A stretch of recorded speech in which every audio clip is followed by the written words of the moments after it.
When we are talking about the psychedelic experience, we have to understand that this type of experience in the society of nowadays is still seen as something that goes beyond the normal culture. That is, a person that is currently experiencing psychedelic states is often seen as a sick person or a crazy person, or from a religious standpoint, this person would be working for the devil or something like that.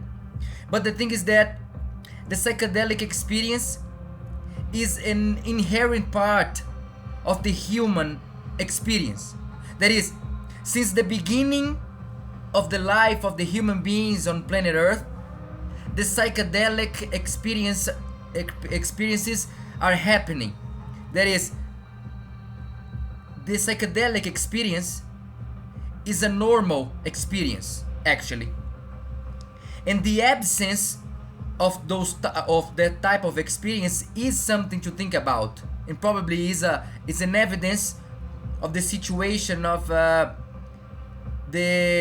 pathologies we have nowadays regarding the psyche. But the psychedelic experience is defined as such, but I would think that would be better to explain it as an experience of different states of awareness, of different states of consciousness. That is, because the psychedelic experience is often related to drugs, to psychoactive substances and all that, but the experience of different levels of consciousness is not necessarily related to psychoactive substances. That is, a person can experience higher states of consciousness through different practices, such as, for example, in religion, in the history of religion, we can see many examples of persons that through meditation and praying and chanting experienced higher states of consciousness, or for example doing breathing exercises. I say that because in my own experience I've experienced those type of different states of consciousness through meditation, through breathing exercises, through psychophysical exercises as well. And we have to take this situation out of the picture. We have to look at it from a higher standpoint. In this channel, I have this intent to make you all look at the situations from a higher standpoint, because from a higher standpoint we can see more clearly. For example, if we take the prejudices out of the question, we see that the psychedelic experience, or the experience of higher states of consciousness, is something necessary, is something urgent to save our lives. That is, we see all over the world now, for example, that the psychoactive substances are spreading in the medicine ways. That is, for example, mushrooms, that for a long time were regarded as a very potent drug, a very strong drug that drove people to madness. And now we see that the mushrooms, they have this very specific chemical substance. It is called psilocybin, and that substance, my friends, is very powerful when we're talking about healing the psychic level, healing the brain, healing the emotional level of the experience in human beings.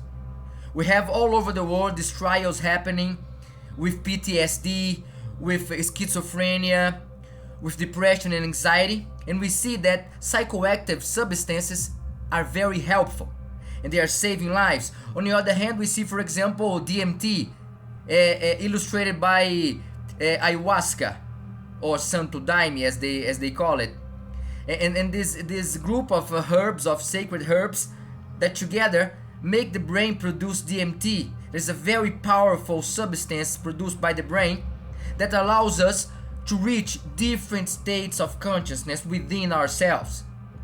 That is very important to think about, because the psychedelic experience allows us to see the illusion of this material reality in a deeper level. We can, on a more tangible level, we can experience as individuals and as a collective.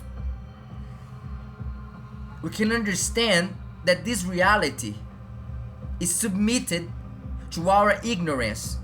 And when we allow ourselves to experience such states, such higher states of consciousness, we get closer to that truth and we can understand ourselves better. I'm saying that because through my life I had different opportunities to have psychedelic experience with the help of psychedelic substances and not. That is, once I was walking, I walked a lot, I walked for many miles, and I had a psychedelic experience without any drugs. Or when I was doing breathing exercises, I had those experiences. And my friends, when we see, for example, in the ancient times, this would be more common.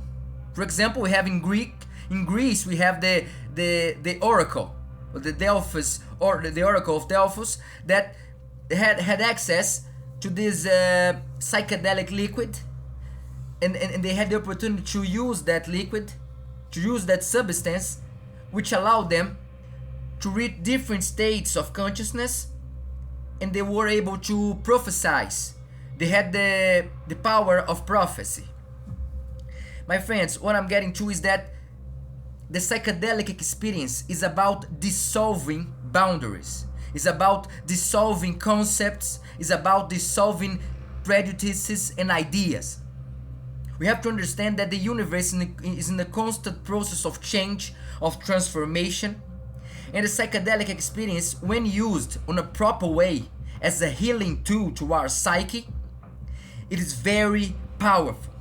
And remember, such states, regarded as a psychedelic states, are normal states, and we should, as humans, reach for such states, because when we are immersed in a system that destroys our brain, that makes us addicted to dangerous substances such as alcohol, prescription drugs, you know, those very strong drugs that we find in pharmacies that are given to us by psychiatrists and all that. I'm not saying that they are very bad, but they take our brain and put it in a very, static level, and we stop interacting on a deeper level with reality. And that's the message, my friends. We should reach for those psychedelic states. And remember, I'm not saying that we should use drugs, but we should use our brain in such a way that we could reach higher levels of consciousness, expressing ourselves, exercising ourselves, feeding ourselves with proper food. Not just food for our stomach, but food for our ears, for our eyes, for our brains. Because we are here to learn and to evolve as beings. After all, everything is Mandala.